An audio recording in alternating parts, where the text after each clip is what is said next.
Hello, and welcome to the Limbo of Fantasy. My name is Ola, and this is another episode of a Witcher Bestiary series.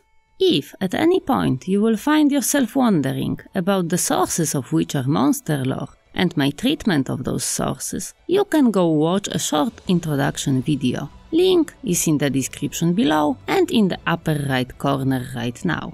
Today we are talking about Strigas. Strigas belong to the Cursed Ones, as they are exactly created when someone casts a curse imbued with strong hatred or despair. The curse can be cast on purpose or completely accidentally. There are no specific rituals or words that need to be spoken. Some say you don't even have to utter words at all. It is the intensity of emotion and the intention that really matters. The curse can be cast on any living person, even on a child, still in its mother's womb. After that, the victim falls into a deep, death-like coma for around 7 years, slowly absorbing the hate and evil of the curse and transforming into a Striga.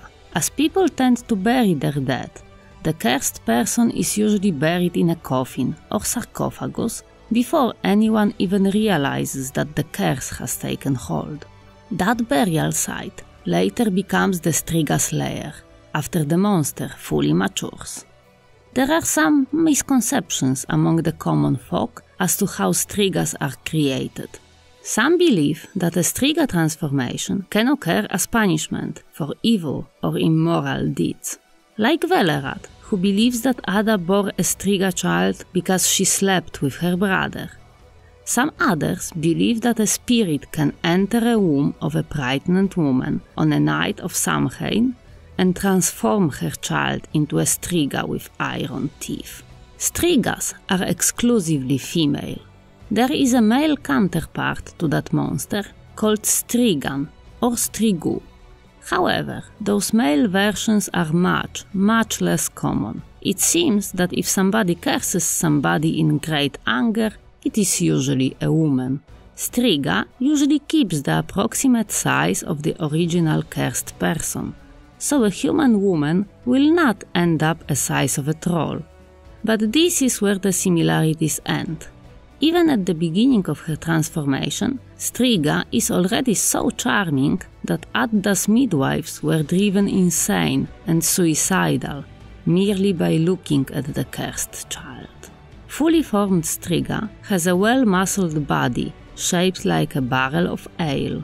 Her front paws are long and powerful, reaching all the way to the ground.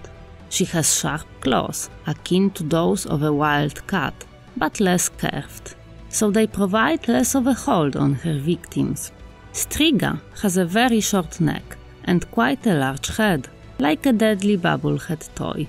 Her hair is bushy and tangled, eyes are red and shine in the darkness. Striga has an impressive maw that stretches from ear to ear and is filled to the brim with dagger-shaped teeth. Among those sharp teeth, there are 4 very long fangs, 2 on each side. Striga is very strong, unexpectedly fast and agile. She runs around on all 4s, but can stand purely on her back legs and attack with her front paws. All this makes her a very dangerous monster that can hunt down its prey with ease. Striga usually hunts at night, after midnight, and typically only ventures away from her lair to feed when the moon is full. However, Striga will happily munch on anyone she finds in the vicinity of her sarcophagus or coffin, likes to hunt and is not really bothered by daylight. She just prefers the night, so it is never a good idea to venture too close to the Striga's lair. If hunting for pure sustenance, not for fun, Striga doesn't have to eat all that often. She will spend most of her time in a lethargic sleep, in her lair, and only venture out during full moon. Adda the Striga was killing up to 50 people per year, but this number fell drastically when people stopped venturing close to the old palace, where she had her lair. Striga feeds on the human flesh, with liver and heart being the most valuable source of energy. Apart from that, Striga doesn't seem to have clearly established eating habits, and she likes playing with her food and enjoys mutilation. Some of her victims she eats whole, even sucking the marrow out of bones. Some others, presumably less tasty ones, she only takes a bite of and leaves them where they dropped.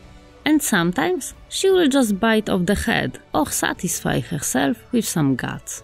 The fact that the curse can be lifted is not a common knowledge, and many would advise fire, decapitation, or even a good old stake through the heart as preferred ways of dealing with the Striga. But it is possible to lift the curse of the Striga and return its victim more or less to normal. However, while the victim ages physically while under the influence of the curse, her mental development is practically halted. So a child that was cursed while still in the womb will not be much more mentally developed than an infant, even after years as a Striga. There is also a possibility that the victim will remain mentally impaired till the end of her life, even after the curse is lifted. Some other side effects may also occur, like the victim retaining taste for raw meat. Lifting a Striga curse is not an easy task, and there are some hopeless cases where a curse is simply too strong to be lifted. If not dealing with a hopeless case, a tried and true recipe for lifting a curse can be employed. All you have to do is survive a night from dusk till dawn near the Striga Slayer and keep her away from her sarcophagus or coffin. If the day comes, the rooster crows 3 times, and the Striga is still outside of her sarcophagus, the curse will end. There might be some exceptions to this general rule. Some cases might require spending 3 such nights with the Striga. Lifting the curse is not the end of the Striga troubles, and the victim may experience a resurgence. If the uncursed woman dies after several days of remaining unconscious, her body should be burned immediately, or she will return as a Striga. To prevent the resurgence of the curse, the affected woman should wear at all times, day and night, a silver chain with a sapphire pendant. It is best if that sapphire is an inclusion, a stone with a bubble of air in it. And from time to time, a collection of specific plants should be burned in the woman's bedroom. Those plants are juniper, broom, and aspen. Fighting the Striga is not easy, as the monster is very fast and unbelievably strong. But if you have to fight one, there are several things that will help. Striga is invulnerable to steel, but is very vulnerable to silver. Even contact with that metal causes her great pain. So, a silver blade coated with some cursed oil for good measure will be the best for the job. Stopping the beast in its tracks with an Irden sign is very helpful, and protecting yourself from its blows with a Quen sign is practically mandatory. There is also one very helpful trick that will drive the Striga away, and that is directing extremely strong emotions at her. In his fight with Ada the Striga, Geralt manages to achieve a connection with the Striga that allows him to feel all the concentrated hatred, evil, and murderous frenzy that the Striga carries. He redirects all those strong emotions back at the Striga, like a mirror. All that anger emanating from Geralt makes the Striga back away in confusion and flee. After killing a Striga, an enterprising witcher can cut out her heart and brew a mutagenic potion called Striga's Urge, which will increase his talents. We do not have many examples of Strigas in the Witcher lore. The only one that we ever see up close is Ada the White.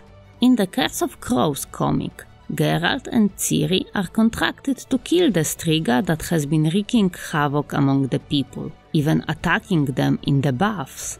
However, it turns out that Eliza, as the girl is called, is quite a different kind of cursed monster, and not a Striga at all.